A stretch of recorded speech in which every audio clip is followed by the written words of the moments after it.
Successful and rich people take responsibility for their actions and their lives. And I was asked, like, what do I think about that? Well, you've nailed it. You've nailed it with that. I believe that responsibility, taking responsibility for the actions, is one of the requirements for success. I don't think it's even possible to be successful without taking responsibility for the actions and even taking responsibility literally for where you are in life. I think it's your fault that you are right there where you are. There are a lot of philosophies, religions, and a lot of thoughts and philosophies about dichotomy of control, which is a fancy word of a terminology of saying the different two types of control, right? There are things that you can control, which are under your control, and there are things which are uncontrollable. You cannot control these. It's hard to control them.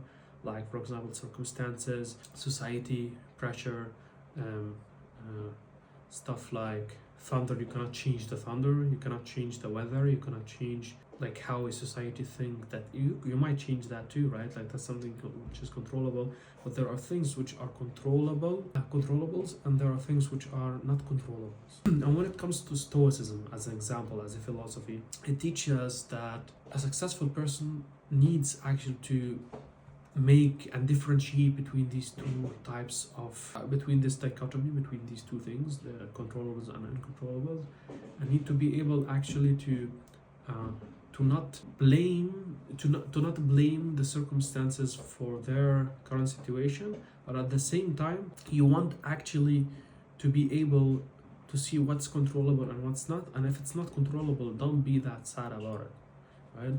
So one thing that you cannot control when your parents are going to die. You might influence that, you might try to control it, but somewhere on the road, probably your parents are going to die, and probably you are going to die somewhere in your life. You cannot control that, but one thing that you can control for sure is what is the influence that you want to actually make on the people that you love.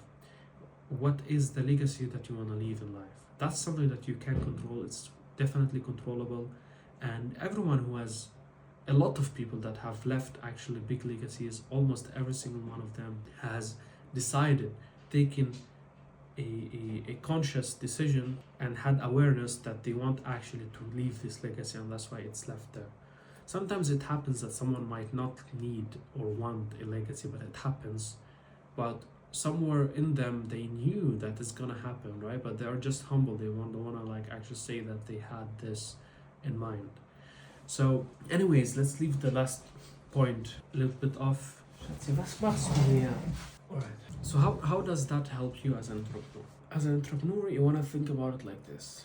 Like if you're making 2K per month, it's your responsibility. If you're making 10K per month, it's also your responsibility. If you're making 30K per month, it's your responsibility. I got also clients who are on platforms like eBay, Amazon, Fiverr.com, Upwork, right, freelancing. And one of the things that I know for sure that yes, for sure the platform, and when you are literally placed really well on a certain platform, things might go really well for you. And out of nowhere, there are seasons. Like for every single business, there are also seasons. Meaning some businesses, they got really high like on Christmas time, and then you sell like crazy in Christmas, but then somewhere in June, July, you might have literally a black hole of less sales, etc. So you might not be able to control the demand in that situation, but what you can control and influence is how do you deal with that, how to actually manage the money so it fits you and actually keeps the business living even in the bad seasons. You can control also and you can control actually what to do in these seasons where things are not going that much or that good. Is it that you want to actually sell a specific different product in this season, in the different season, or is it that you want to try to launch ads on different platforms and see like how much you can collect and double down on the marketing? You can decide what to do right there, and there is a certain of the equation which is controllable and certain of it which will be not controllable. Now the thing is, or what happens in a lot of situations, is whenever you actually start thinking about the incontrollables, the things that you cannot control, this in a lot of cases will not benefit you that much, right?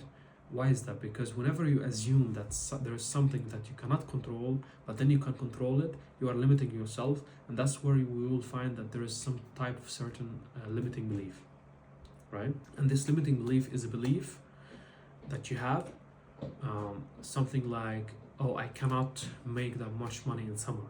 That's a limiting belief, because you can, but you just need to do it in a different way, right? And it happens a lot that people mix the controllables and uncontrollables, and kind of go more towards the uncontrollables and think in controllables rather than thinking in whatever they can control. So one of the tricks that I do with a lot of clients, I ask them a simple question of like, what is within your control? What are the things that you can try, you can do actually to increase the income and increase the revenue even in the hard times? Now what happens is the answer for this question is the magic, right? Because you will be able, and they will be able to actually pick up new things that you want to try to change the circumstance or change whatever results that they're having. And back to the point, successful and rich people take responsibility for their actions and their lives. And the reason why that is actually not just sufficient for success, but it's actually a necessity for success. Without responsibility, there is no success, right? That's what I think. Without the responsibility in the first place, they cannot be successful. And the more you think from the angle of responsibility, meaning you can achieve anything if you want to, meaning like you can influence anything if you want to, there are almost no incontrollables.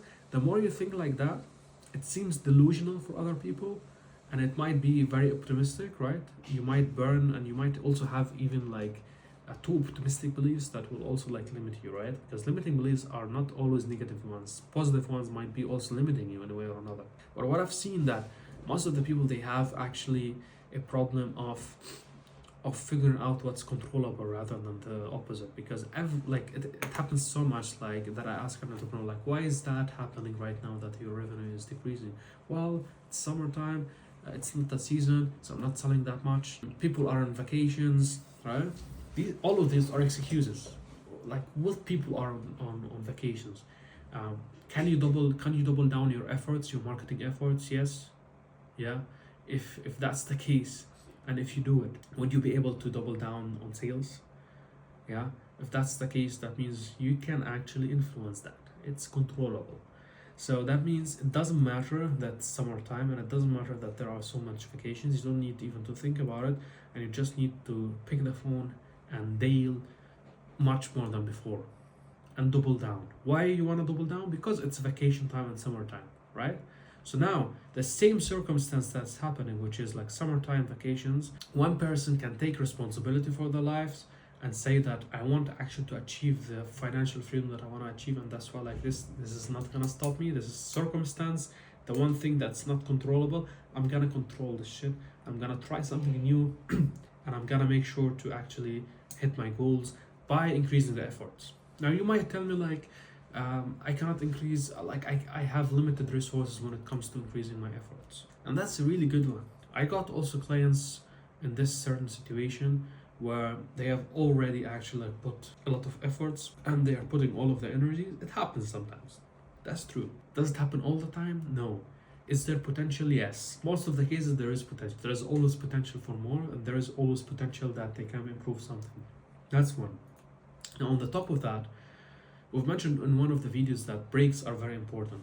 So we are not always optimizing for 99% of the work, meaning like you wanna like work every single waking up hours and not have any single hour to think, because thinking is important as an entrepreneur. That's where you can maybe like consume this and iterate your whatever you are doing, right? It's important, but as long as it's literally 99% action and 1% breaks, or like 90 action and 10% break, just like to make it simple for your mind, because most of the people are too chilled. So if you just like hear this video and you think, all right, like I'm working so much, I better get a break, probably you don't want a break. You don't need a break. Probably you need to work more. But in some situations, as with some personalities, they achieve already like this hard work levels, which are crazy. They're working already like making 10 hours, working 10 hours, 12 hours per day, every single day. And they are sleeping good and so on, optimized everything else. That's where you want to maybe squeeze down some some breaks just to optimize the day and optimize the quality of the 10 hours that you're putting in rather than trying to squeeze down more time. With that said, what I'm here to tell you is that somewhere on the road you might see that nothing is possible anymore. That's where you want to think out of the box.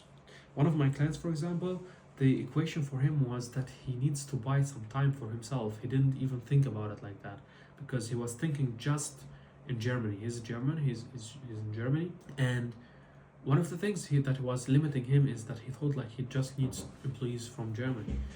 And he wasn't able actually to outsource that because you need like to pay social taxes, you need like to hire someone new, and they need time to learn things. Then you need like there is a bunch of things that you need to pay. And I was like, what about actually finding someone from a third world country that can help you, a freelancer, and you don't need to pay any social tax, and all what you're paying is a chunk of the money that you're paying right there, and you can outsource the things that could be done online, right? Because he has a physical business.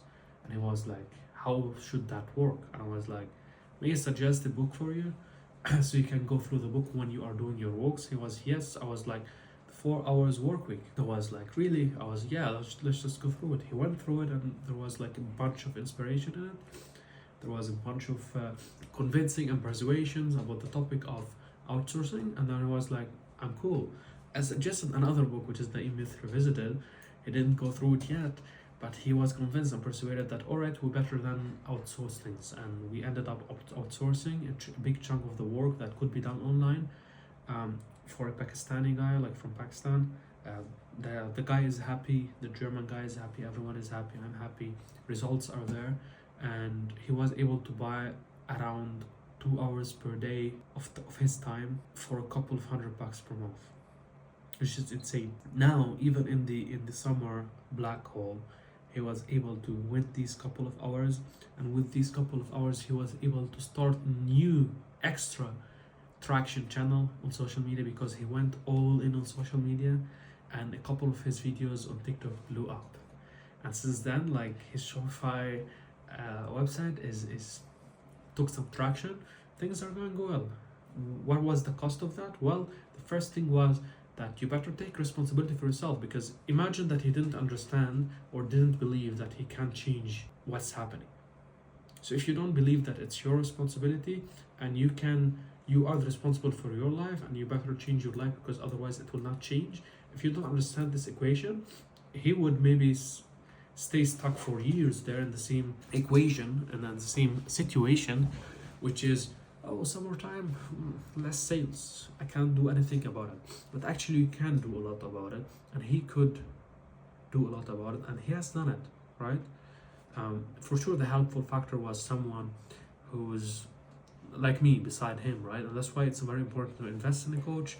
That's why it's very important actually to have a coach on your side, because he will show you things that you cannot sometimes think about, because he's out of the box and he's doing that all of the time. But you better like choose a good one, right? Generally speaking, yes, I'm marketing for coaches, but not every single coach is good out there. So you better choose the coach that you want to work with, because if you have the bad coach, you might destroy your whole business, right? With that said, yes, successful and rich people take responsibility for their actions and their lives. And I'm inviting you today to take responsibility for your actions and your life. And that's why, like, drop me 3 things about your life that you don't like right now and you would love to change before the end of the year, because 2025 is almost gone. 11 weeks till the end of the year. And then the new year, the firework will be everywhere. You'll stand there and you'll write the goals, and then you will miss them again. So better than that is to get, you still got 11 weeks. So better use these 11 weeks to your maximum and thank me later.